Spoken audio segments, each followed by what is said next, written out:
ಓಂ ಗುರುಭ್ಯೋ ನಮಃ ಹರಿ ಓಂ. ನಮಸ್ಕಾರ, ವೆಲ್ಕಮ್ ಟು ವಾಸ್ತು ಜ್ಯೋತಿ ಕಾರ್ಯಕ್ರಮಕ್ಕೆ ಸುಸ್ವಾಗತಗಳು. ಜೂನ್ 15ರಿಂದ 21 ವಾರ ಭವಿಷ್ಯದ ಬಗ್ಗೆ ತಿಳ್ಕೊಳ್ಳೋಣ. ನೋಡಿ, ದ್ವಾದಶ ರಾಶಿ ಫಲಗಳ ಬಗ್ಗೆ ವಾರ ಭವಿಷ್ಯ ತಿಳ್ಕೊಳ್ಳೋಕ್ಕೂ ಮುಂಚೆ ಗ್ರಹ ಯಾವ ಯಾವ ಪರಿಸರದಲ್ಲಿದೆ ಅಂತ ಮೊದಲನೇದಾಗಿ ತಿಳ್ಕೊಳ್ಳೋಣ. ನೋಡಿ, ಚಂದ್ರ ನಮಗೆ ಕರ್ಕ ರಾಶಿ ಮತ್ತು ಸಿಂಹ ರಾಶಿಯಲ್ಲಿ ಸಂಚಾರ ಮಾಡುತ್ತೆ. ವಿಶೇಷತೆ ಏನು ಅಂದ್ರೆ, ಕರ್ಕ ರಾಶಿಯಲ್ಲಿ 3 ಗ್ರಹಗಳ ಯುತಿ ಆಗ್ತಾ ಇದೆ, ಗುರು, ಶುಕ್ರ, ಚಂದ್ರ.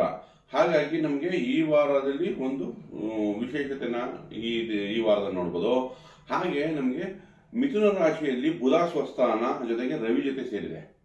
ಹಾಗೆ ನಮಗೆ ಮೀನ ರಾಶಿಯಲ್ಲಿ ಶನಿ ಸಂಚಾರ, ಮೇಷ ರಾಶಿಯಲ್ಲಿ ಕುಜ ಸ್ವಸ್ಥಾನದಲ್ಲಿ ಸಂಚಾರ ಮಾಡ್ತಾ ಇದೆ, ಕುಂಭ ರಾಶಿಯಲ್ಲಿ ರಾಹು, ಹಾಗೆಯೇ ಸಿಂಹ ರಾಶಿಯಲ್ಲಿ ಕೇತು ಸಂಚಾರ ಮಾಡ್ತಾ ಇದೆ.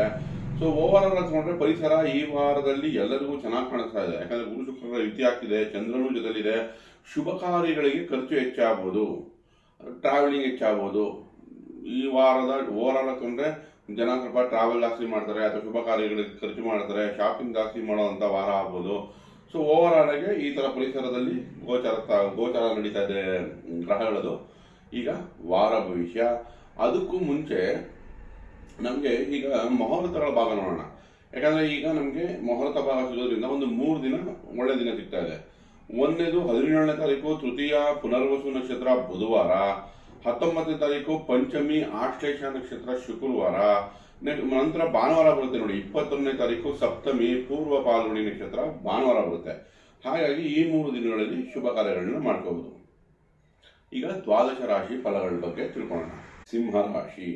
ನೋಡಿ, ಸಿಂಹ ರಾಶಿಯವರಿಗೆ 12ನೇ ಭಾವದಲ್ಲಿ 3 ಗ್ರಹಗಳ ಯುತಿ. ಚಂದ್ರ 12 ಸ್ವಸ್ಥಾನದಲ್ಲಿದೆ. ಸೊ ಹಾಗಾಗಿ ನಮಗೆ ಕುಟುಂಬದಲ್ಲಿ ಖರ್ಚು ಹೆಚ್ಚು ಕಾಣುತ್ತೆ.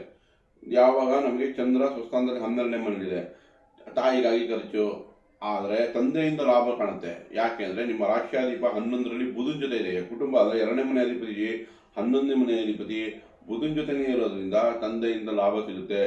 ಇಡೀ ಫ್ಯಾಮಿಲಿಗೆ ಖರ್ಚಾದ್ರೂ ಒಂದು ಶುಭ ಅಂದ್ರೆ ಏನಾರ ಒಂದು ಅಚೀವ್ಮೆಂಟ್ ಆಗಿರುತ್ತೆ ಸಿಂಹರಾಶಿಯವರಿಗೆ.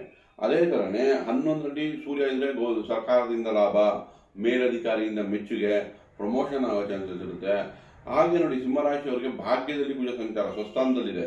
ಸೊ ಅಣ್ಣ ತಮ್ಮಂದ್ರಿಂದ ಲಾಭ ಸಿಗೋದು, ಭೂಮಿಯಿಂದ ಲಾಭ, ವಾಹನಗಳಿಂದ ಲಾಭ ಸಿಗೋದು, ಅದಕ್ಕೋಸ್ಕರ ಖರ್ಚಾಗೋ ಚಾನ್ಸಸ್ ಇರುತ್ತೆ. ಯಾಕಂದ್ರೆ 12ನೇ ಮನೆ ಶುಕ್ರ. ಅದು ನೋಡಿ, ಈಗ ನಿಮ್ಮ ಶಯನ ಸ್ಥಾನ ಅಂದ್ರೆ ಬೆಡ್ರೂಮ್ನಲ್ಲಿ ಬೆಡ್ಶೀಟ್ ಹಾಕಿರ್ಬೋದು, ಅಥವಾ ಪರ್ಫ್ಯೂಮ್ಸ್ ಇರ್ಬೋದು, ಅಂತ ಐಷಾರಾಮಿ ಲಕ್ಸುರಿಗೆ ಖರ್ಚು ಮಾಡಿಸುವಂತ ಚಾನ್ಸ್ ಇರುತ್ತೆ ಶುಕ್ರ 12ನೇಲಿದ್ದಾಗ. ಸೊ ಈಗ ಖರ್ಚು ಹೆಚ್ಚಾಗಿ ಸಿಂಹರಾಶಿಯವರು ಕಾಣ್ತಾ ಇದೆ. ಅದು ಸ್ವಲ್ಪ ಎಚ್ಚರಿಕೆಯಿಂದ ವಹಿಸಬೇಕು, ಅಂದ್ರೆ ಹೆಚ್ಚು ಬ್ಯಾಲೆನ್ಸ್ ಮಾಡೋಕ್ಕಾಗುತ್ತೆ. ಗುರು 12ರಲ್ಲಿ ಸಂಚಾರ ಮಾಡ್ತಾ ಇರೋದ್ರಿಂದ ಗುರುಗೋಸ್ಕರ ಗುರುವೇ ಸರ್ವ ಲೋಕಾನಾಂ ವಿಷಜೇ ಭವರೋಗಿಣಾಂ ನಿಧಿಯೇ ಸರ್ವ ವಿದ್ಯಾನಾಂ ದಕ್ಷಿಣಾಮೂರ್ತಯೇ ನಮಃ. 21 ಬಾರಿ ದಿನನಿತ್ಯ ಹೇಳ್ಕೊಳ್ಳಿ, ಅದರಿಂದ ನಿಮಗೆ ಅನುಕೂಲಗಳು ಹೆಚ್ಚಾಗುತ್ತೆ. ಅರಿಶಿಣ ಅಡಿಗೆಯಲ್ಲಿ ಯೂಸ್ ಮಾಡಿ. ಗುರು ಸಮಾನರಿಗೆ ಹಳದಿ ವಸ್ತ್ರದಾನ ಕೊಡಿ. ಇದೆಲ್ಲ ನಿಮಗೆ ಗುರು ಪರಿಹಾರ ಆಗುತ್ತೆ. 11ರಲ್ಲಿ ರವಿ ಬುಧ ಲಾಭದಾಯಕವಾಗಿದೆ. ಆದರೆ ನಿಮ್ಮ ರಾಶಿಯಲ್ಲಿ ಕೇತು ಸಂಚಾರ ಮಾಡ್ತಾ ಇರೋದ್ರಿಂದ ಸ್ವಲ್ಪ ವೈರಾಗ್ಯ ಅವಾಗವಾಗ ಕಾಡುತ್ತೆ. ಹಲ್ಲು ನೋವು ಬರೋದು, ಅಥವಾ ಜಾಯಿಂಟ್ಸ್ ಪೈನ್ ನೋವು ಬರೋದು, ಓಡಾಡ್ತಾ ಕಾಲು ಬೆರಳುಗಳಿಗೆ ಏಟು ಮಾಡ್ಕೊಳೋದು, ಇದೆಲ್ಲ ಕೇತು ಸಿಂಪ್ಟಮ್ಸು. ಹಾಗಾಗಿ ಕೇತುಗೆ ಪರಿಹಾರ ಬೇಕು. ಪಲಾಶ ಪುಷ್ಪ ಸಂಕಾಶಂ ತಾರಕಾಗ್ರಹಮಸ್ತಕಂ ರೌದ್ರಂ ರೌದ್ರಾತ್ಮಕಂ ಘೋರಂ ತಂ ಕೇತುಂ ಪ್ರಣಮಾಮ್ಯಹಂ. 21 ಬಾರಿ ಹೇಳ್ಕೊಳ್ಳಿ. ಹಾಗೆ ಗಣೇಶನ ದೇವಸ್ಥಾನಕ್ಕೆ ಭೇಟಿ ಕೊಡಿ. ಒಂದು 10 ನಿಮಿಷ ಕೂತಿದ್ದು ಬನ್ನಿ, ಅಥವಾ ನಿಮ್ಮ ಹೆಸರು ಅರ್ಚನೆಗಳನ್ನು ಮಾಡಿಸಿ, ಬೀದಿ ನಾಯಿಗೆ ಆಹಾರ ಕೊಡಿ. ಇದೆಲ್ಲ ಕೇತುಗೆ ಪರಿಹಾರ ಆಗುತ್ತೆ. ಇನ್ನು ಅಷ್ಟಮ ಶನಿ, ರಾಮ ರಕ್ಷಾ ಸ್ತೋತ್ರ ಒಂದು ಒಳ್ಳೆಯ ಪರಿಹಾರದ ರೂಪ. ಶ್ರೀರಾಮ ರಾಮ ರಾಮೇತಿ ರಮೇ ರಾಮೇ ಮನೋರಮೆ ಸಹಸ್ರನಾಮ ತತ್ತುಲ್ಯಂ ಶ್ರೀರಾಮನಾಮ ವರಾನನೆ. 21 ಬಾರಿ ಹೇಳ್ಕೊಳ್ಳಿ. ಖಂಡಿತ ಶನಿಗೆ ಪರಿಹಾರ ಆಗುತ್ತೆ. ಅದ್ರ ಜೊತೆಗೆ ವೃದ್ಧರ ಸೇವೆ, ರೈತಾಪಿ ವರ್ಗದವರಿಗೆ ನಿಮ್ಮ ಕೈಯಲ್ಲಾಗಿ ಸಹಾಯ ಮಾಡೋದ್ರಿಂದ ಕೂಡ ನಮಗೆ ಶನಿ ಪರಿಹಾರ ಆಗುತ್ತೆ. ಸೊ ಓವರ್ ಆಲ್ ತಗೊಂಡ್ರೆ ಸಿಂಹ ರಾಶಿಗೆ ಮಿಶ್ರ ಫಲ ಅಂತ ಹೇಳ್ಬೋದು. ಚಂದ್ರ 12ರಿಂದ ಈ ವಾರದಲ್ಲಿ ಸ್ವಲ್ಪ ಖರ್ಚು ಹೆಚ್ಚು ಕಾಣುತ್ತೆ, ಬಟ್ ವಾರ ಅಂತ್ಯದಲ್ಲಿ ಚೇತರಿಸ್ಕೋತೀರಾ, ಚಿಂತೆ ಇಲ್ಲ, ಒಳ್ಳೆಯದಾಗಿ. ಕನ್ಯಾ ರಾಶಿ. ಕನ್ಯಾ ರಾಶಿಯವರಿಗೆ ಈ ವಾರದ ವಿಶೇಷತೆ ಏನು ಅಂದ್ರೆ, 3 ಗ್ರಹಗಳು 11ನೇ ಮನೆಯಲ್ಲಿ ಯುತಿ ಆಗ್ತಾ ಇದೆ. ಹಾಗಾಗಿ ಈ ವಾರದಲ್ಲಿ ಅವರಿಗೆ ಮೇಜರ್ ಪಾಸಿಟಿವ್ ಚೇಂಜಸ್ ಅಂದ್ರೆ ಶುಭ ಕಾರ್ಯಗಳು ಅಥವಾ ಮುಂಬರುವ ಶುಭ ದಿನಗಳಿಗೆ ಇವತ್ತು ಈ ವಾರದಲ್ಲಿ ಒಂದು ಅಡಿಪಾಯ ಬೀಳುತ್ತೆ. ಯಾಕಂದರೆ ಗುರು 11ರಲ್ಲಿ, ಶುಕ್ರ 11ರಲ್ಲಿ, ಭಾಗ್ಯಾಧಿಪತಿ ಧನಾಧಿಪತಿ 11ರಲ್ಲಿ, ಕೇಂದ್ರಾಧಿಪತಿ ಅಂದರೆ 4, 7ನೇ ಮನೆ ಅಧಿಪತಿ 11ರಲ್ಲಿ, 11ನೇ ಮನೆ ಅಧಿಪತಿನೂ 11ರಲ್ಲಿ. ಹಾಗಾಗಿ ಈ ವಾರದಲ್ಲಿ ಏನಾದರೂ ಒಂದು ಶುಭ ಕಾರ್ಯ ಮುಂಬರುವ ದಿನಗಳಿಗೆ ಒಂದು ಒಳ್ಳೆ ಫೌಂಡೇಶನ್ ಹಾಕುವಂಥ ವಾರ. ಸೊ ಹಾಗಾಗಿ ಇದನ್ನು ಚೆನ್ನಾಗಿ ಉಪಯೋಗಿಸ್ಕೊಳ್ಳಿ, ಎಚ್ಚರಿಕೆಯಿಂದ ಮಾತುಕತೆ ವ್ಯವಹರಿಸಿ ಇದನ್ನು ಉಪಯೋಗ ಮಾಡ್ಕೊಳ್ಳಿ. ತುಂಬ ಚೆನ್ನಾಗಿದೆ ಈ ವಾರದಲ್ಲಿ ಕನ್ಯಾ ರಾಶಿಯವರಿಗೆ. ಬಟ್ ವಾರಾಂತ್ಯದಲ್ಲಿ 12ನೇ ಮನೆಗೆ ಬರೋದ್ರಿಂದ ಖರ್ಚು ಹೆಚ್ಚಾಗಿ ಕಾಣಿಸ್ಬೋದು. ಬಟ್ ಆದರೂ ಕೂಡ 11ನೇ ಮನೆ ಅಧಿಪತಿ ಆಗಿರೋದ್ರಿಂದ ಶುಭಕ್ಕೆ ಖರ್ಚಾಗುತ್ತೆ. ಇನ್ನು ಕರ್ಮಸ್ಥಾನದಲ್ಲೇ ಬುಧ ಮತ್ತು ಸೂರ್ಯರ ಯುತಿ, ಅಧಿಕಾರ ಸಿಗುತ್ತೆ, ನಿಮಗೆ ನೇಮ್ ಫೇಮ್ ಸಿಗುತ್ತೆ. ಸೊ ಅದನ್ನು ನೀವು ಸದ್ವಿನಿಯೋಗ ಪಡಿಸ್ಕೊಳ್ಳಿ. ಇನ್ನು ನಿಮಗೆ ಅಷ್ಟಮದಲ್ಲಿ ಕುಜ ಸುಸ್ಥಾನ, ಸೊ ಬದಲಾವಣೆ ಕೂಡ ಒಳ್ಳೆಯದಕ್ಕೆ ಆಗುತ್ತೆ. ಆಕಸ್ಮಿಕ ಬದಲಾವಣೆ ಪಾಸಿಟಿವ್ ಆಗಿ ಕೊಡುತ್ತೆ ನಿಮ್ಮ ಪ್ರಯತ್ನಗಳಿಂದ. ಯಾಕಂದರೆ 3ನೇ ಮನೆ ಅಧಿಪತಿ ಕುಜ ಆಗಿರೋದ್ರಿಂದ ನೀವು ಎಷ್ಟು ನಿಷ್ಠೆಯಿಂದ ಪ್ರಯತ್ನ ಪಡ್ತೀರೋ ಅಷ್ಟು ಒಳ್ಳೆಯದಾಗಿ ರಿಸಲ್ಟ್ ಕೊಡುತ್ತೆ ಕನ್ಯಾ ರಾಶಿಯವರಿಗೆ. ನಂತರ 6ನೇ ಮನೆ ರಾಹು ಪಾಸಿಟಿವ್ ರಿಸಲ್ಟ್ ಇದೆ. ಸಪ್ತಮದಲ್ಲಿ ಶನಿ ಕೂಡ, ಶನೈಶ್ವರನು ಕೂಡ ನಿಮ್ಮ ಕೆಲಸ ಕಾರ್ಯ, ನಿಷ್ಠೆಯಿಂದ ಮಾಡಿದ ಕೆಲಸ ಕಾರ್ಯಗಳಿಗೆ ಫಲ ಕೊಡೋಕ್ಕೆ ರೆಡಿಯಾಗಿದೆ. ಗುರು ದೃಷ್ಟಿ ಕೂಡ ಉಚ್ಚ ಗುರುವಿನ ದೃಷ್ಟಿ, ಭಾಗ್ಯದ ದೃಷ್ಟಿ ಶನೈಶ್ವರನ ಮೇಲೆ ಬೀಳ್ತಾ ಇರೋದ್ರಿಂದ ನಿಮ್ಮ ಈ ಪ್ರಯತ್ನಗಳಿಗೆ ಲಾಭ ಖಂಡಿತ ದೊರಕುತ್ತೆ. ಓವರ್ ಆಲ್ ತಗೊಂಡ್ರೆ ಕನ್ಯಾ ರಾಶಿಯವರಿಗೆ ಈ ವಾರ ತುಂಬ ಚೆನ್ನಾಗಿದೆ ಅಂತ ಹೇಳ್ಬೋದು, ಒಳ್ಳೆಯದಾಗಿ. ನೋಡಿ, ತುಲಾ ರಾಶಿಯವರಿಗೆ 6ನೇ ಮನೆ ಅಧಿಪತಿಯಾದ ಗುರು ಕರ್ಮಸ್ಥಾನ ಅಂದರೆ 10ನೇ ಮನೆಯಲ್ಲಿ ಶುಕ್ರನ ಜೊತೆ ಇದೆ, ಚಂದ್ರನ ಜೊತೆ ಇದೆ, ಕರ್ಮಾಧಿಪತಿ ಜೊತೆನೇ ಇರೋದ್ರಿಂದ ನಿಮಗೆ ಕೆಲಸದಲ್ಲಿ ಬದಲಾವಣೆ, ಟ್ರಾನ್ಸ್ಫರು ಪಾಸಿಟಿವ್ ಆಗಿ ಆಗುತ್ತೆ. ಯಾಕೆಂದರೆ ಗುರು ಜೊತೆ ಸೇರಿದೆ, 6ನೇ ಮನೆ ಅಧಿಪತಿನೇ ಸೇರಿದೆ, ಸಾಲ ತೀರ್ಸೋಕ್ಕೂ ಅನುಕೂಲ ಮಾಡಿಕೊಡುತ್ತೆ. ಸೊ ಓವರ್ ಆಲ್ ತಗೊಂಡಾಗ ಚಂದ್ರನಿಂದ ಲಾಭ ಹೆಚ್ಚಾಗಿದೆ. ಯಾಕಂದರೆ ಮತ್ತೆ ವಾರಾಂತ್ಯದಲ್ಲಿ 11ನೇ ಮನೆ ಹೋಗುತ್ತೆ, ಲಾಭ ಹೆಚ್ಚಿಗೆ ಮಾಡುತ್ತೆ. ಇನ್ನು ಶುಕ್ರ ನಿಮ್ಮ ರಾಶಿಯಾಧಿಪತಿ ಮತ್ತು ಅಷ್ಟಮಾಧಿಪತಿ 10ರಲ್ಲಿದೆ, ಆಕಸ್ಮಿಕವಾಗಿ ಟ್ರಾನ್ಸ್ಫರ್ ಆಗೋ ಚಾನ್ಸಸ್ ಇರುತ್ತೆ. ನಿಮ್ಮ ಪಾಸಿಟಿವ್ಗೆ, ನಿಮ್ಮ ಒಳ್ಳೆಯದಕ್ಕೆ ಆಗುವಂಥ ಚಾನ್ಸಸ್ ಇರುತ್ತೆ. ನಂತರ ನಮಗೆ 2ನೇ ಮನೆ ಅಧಿಪತಿ 7ರಲ್ಲಿ ಸ್ವಸ್ಥಾನದಲ್ಲಿದೆ, ಕಳತ್ರ ಭಾವದಲ್ಲೇ ಕುಜ ಇರೋದ್ರಿಂದ ಸ್ವಲ್ಪ ಕೋಪ ತಾಪ ಹೆಚ್ಚಾಗೋದು. ಬಟ್ ಭೂಮಿಯಿಂದ, ವಾಹನಗಳಿಂದ ಲಾಭ ಇದೆ.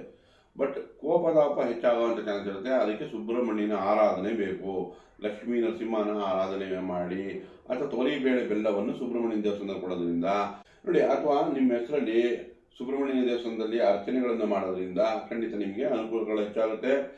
ಈಗ ನೋಡಿ, ಪಂಚಮದಲ್ಲಿ ರಾಹು ಇದ್ದರೆ ಡೈಜೆಷನ್ ಸಿಸ್ಟಮ್ನ ಸ್ವಲ್ಪ ಕೆಡಿಸುತ್ತೆ. ಅಂದರೆ ಫ್ರೈಡ್ ಐಟಮ್ಸ್ನ ಅವಾಯ್ಡ್ ಮಾಡಿ, ರಾತ್ರಿ ಇಟ್ಟು ಬೆಳಗ್ಗೆ ತಿನ್ನೋದನ್ನು ಅವಾಯ್ಡ್ ಮಾಡಿ, ಅದರ ಇಂಡೈಜೆಷನ್ಗೆ ಕಾರಣ ಆಗುತ್ತೆ. ಯಾಕಂದರೆ ಪಂಚಮದಲ್ಲಿ ರಾಹು ಇರೋದ್ರಿಂದ ಮಕ್ಕಳ ವಿಷಯದಲ್ಲಿ ಏನಾನ ಒಂದು ಸ್ವಲ್ಪ ಭಿನ್ನಾಭಿಪ್ರಾಯಗಳು ಕಾಣುತ್ತೆ.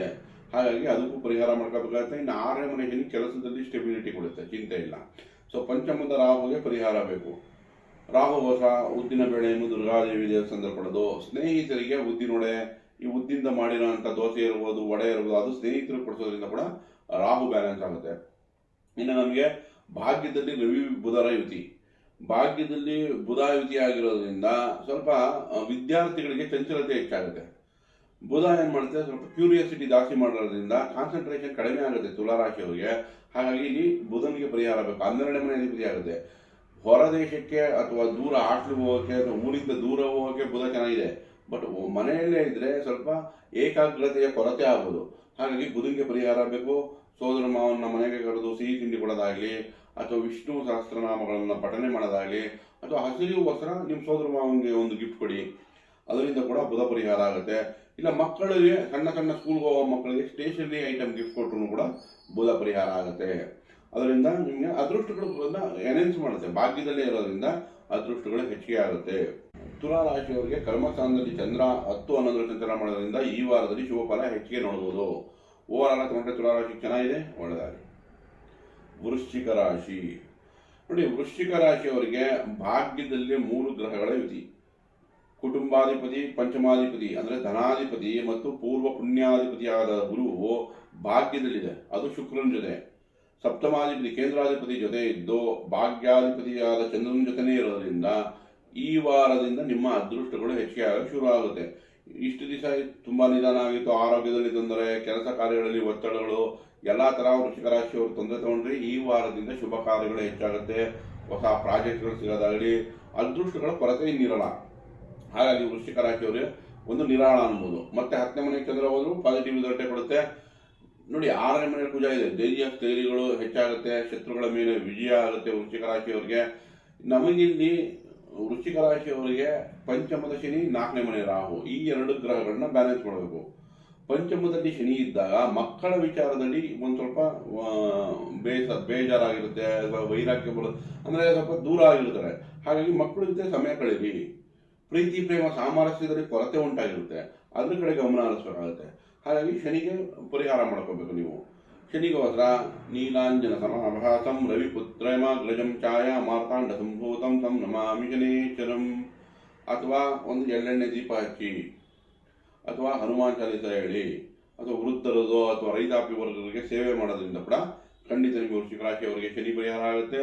4ನೇ ಮನೆ ರಾಹುಗೋಸ್ಕರ ದುರ್ಗಾದೇವಿ ಆರಾಧನೆ ಮಾಡೋದು. ದುರ್ಗಾದೇವಿ ದೇವಸ್ಥಾನಕ್ಕೆ ಹೋಗಿ ಒಂದು 10 ನಿಮಿಷ ಕೂತ್ಕೊಂಡು ಬನ್ನಿ, ಅದು ನಿಮಗೆ ಮಾನಸಿಕವಾಗಿ ಸ್ಟೆಬಿಲಿಟಿ ಕೊಡುತ್ತೆ. ಯಾಕಂದ್ರೆ ನೋಡಿ, ಈಗ ಉಚ್ಚ ಗುರು ಚಂದ್ರನ ಜೊತೆ ಸೇರಿದೆ, ಇದು ಒಂದು ಒಳ್ಳೆ ಅವಕಾಶ. ಗುರು ನಿಮ್ಮ ರಾಶಿಯನ್ನೇ ನೋಡ್ತಾ ಇದೆ. ನಿಮ್ಮ ರಾಶಿಯಲ್ಲಿ ಚಂದ್ರ ನೀಚ ಆಗಿರೋದ್ರಿಂದ ನಿಮ್ಗೆ ಒಂದು ಒಳ್ಳೆ ಅವಕಾಶ ಇದೇನು ಅಂದರೆ ಚಂದ್ರ ಪರಿಹಾರ ಕೂಡ ಮಾಡ್ಕೊಳ್ಬೋದು. ಹಾಗಾಗಿ ಒಂದು 10 ನಿಮಿಷ ದೇವಿ ದೇವಸ್ಥಾನದಲ್ಲಿ ಕೂತಿದ್ದು ಬಂದರೆ ನಿಮ್ಮ ಮಾನಸಿಕ ಸ್ಟೆಬಿಲಿಟಿ, ತಾಯಿ ಆರೋಗ್ಯದಲ್ಲಿ ಚೇತರಿಕೆ, ಓವರಾಲ್ ಪರಿಹಾರ ಆಗುತ್ತೆ. ಈ ವಾರ ಕೂಡ ನಿಮಗೆ ತುಂಬ ಚೆನ್ನಾಗಿದೆ, ಒಳ್ಳೆಯದಿದೆ. ದಯವಿಟ್ಟು ಈ ವಿಡಿಯೋ ಇಷ್ಟ ಇದ್ದಲ್ಲಿ ಲೈಕ್ ಮಾಡಿ, ಶೇರ್ ಮಾಡಿ, ಸಬ್ಸ್ಕ್ರೈಬ್ ಮಾಡಿ. ಧನ್ಯವಾದಗಳು.